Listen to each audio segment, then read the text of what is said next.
What's good, sports gamers, and some info regarding Madden Ultimate Team and Madden 19 was released today, and let's go over everything that was mentioned.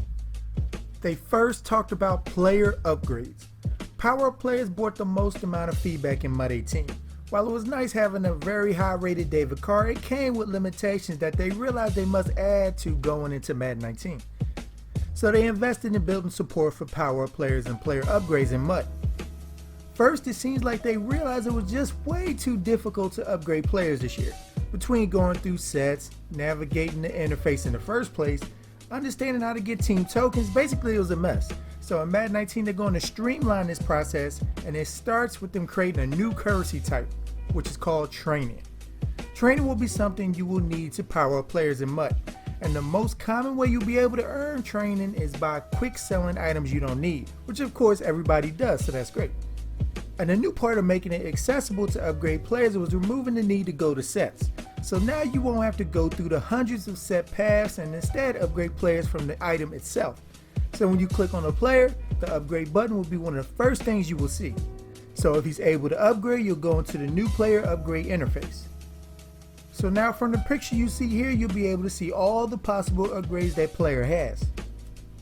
Now, while they made the ability to upgrade players more accessible, it's capable of way more that they will go over. Now, sadly, first off, when you upgrade an item, it still will become non-auctionable and non-tradable.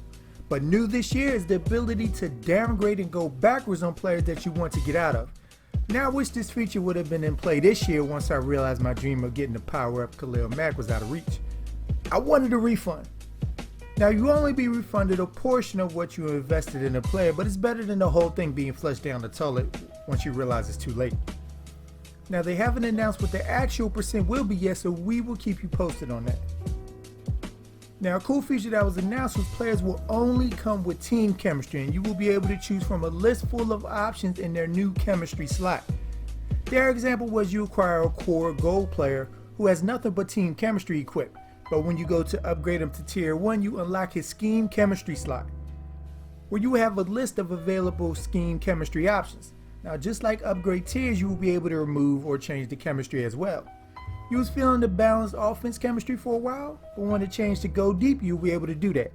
Now, not everybody will have the same chemistry option, as that will be tied to their overalls and have a specific attribute at a certain rating threshold in order for that ability to show up. They're still tuning what those values actually are, so we'll update you when they update us on that.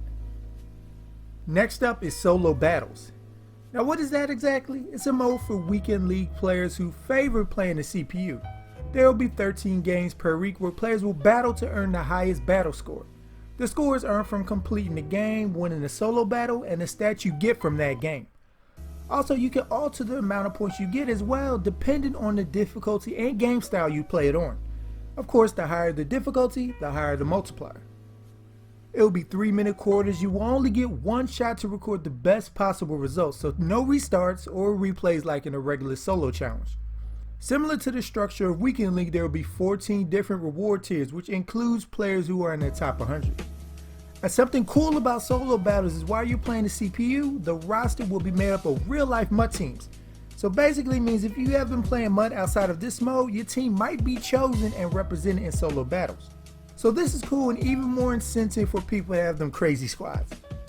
So far, their content release schedule as of right now is 13 games, including a featured opponent, which is up for the entire week. The featured opponent game will also have an increased amount of battle points that you can earn, so it's key to play those each week. And it will begin on Mondays with the featured opponent and the first 4 games, then Wednesday the next 4 become available, then Friday the last 4.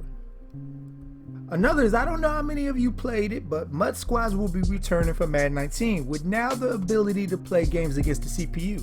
So you and your 2 friends can team up and play different challenges that will differ in difficulties, play styles, and even weather, with weekly challenges that they plan on updating throughout the year.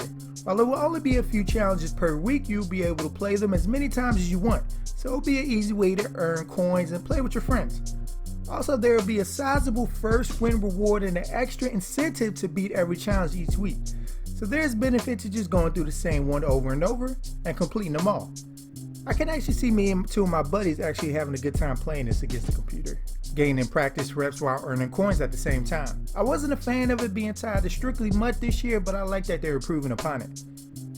Now, aside from those major features EA has announced, they've also talked about a few additions all of Madden will benefit from, and that's several new specialist positions. So third down back is getting some new friends, and they're rush right and left defensive end, rush defensive tackle, slot cornerback, sub linebacker, power halfback, and slot wide receiver.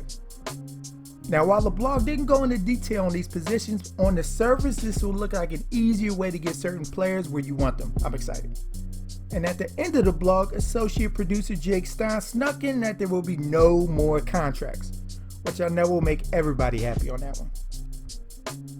But what do you guys think of the news so far? What has you most excited, and what aren't you that big of a fan of? Leave it in the comments down below. And stay tuned here at Sports Gamers Online for more Madden content as we inch closer to the release of Madden 19. So make sure to subscribe if you haven't, and once you're with us, hit that bell icon at the bottom so you don't miss anything we put out. I'm Chris. Thank y'all for watching, and be good, y'all.